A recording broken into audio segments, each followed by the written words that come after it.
നമസ്തേ.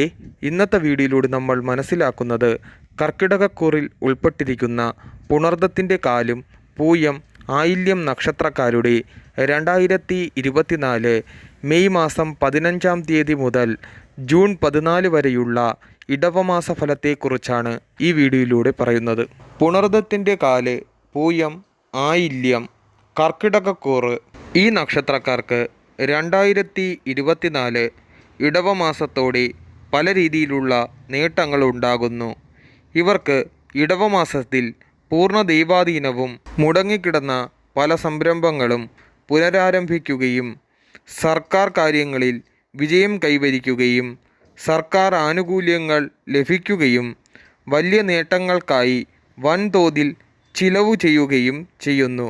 സ്വർണ്ണ ആഭരണ ലാഭവും സന്തോഷവും ഫലം.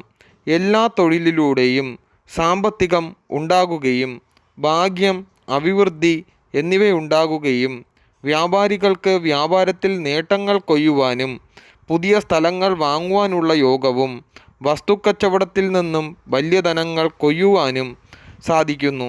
ജലവുമായി ബന്ധപ്പെട്ട തൊഴിൽ ചെയ്യുന്നവർക്ക്, അതായത് പ്ലംബിങ്, മത്സ്യബന്ധനം, മിനറൽ വാട്ടർ, പാലം പണികൾ ചെയ്യുന്ന കോൺട്രാക്ടർമാർ, ഫയർഫോഴ്സ് ഉദ്യോഗസ്ഥർ, വാട്ടർ അതോറിറ്റി ഉദ്യോഗസ്ഥർ, ഗാർഡൻ വർക്ക് ചെയ്യുന്നവർക്കും കാലം അനുകൂലമായിരിക്കുന്നു.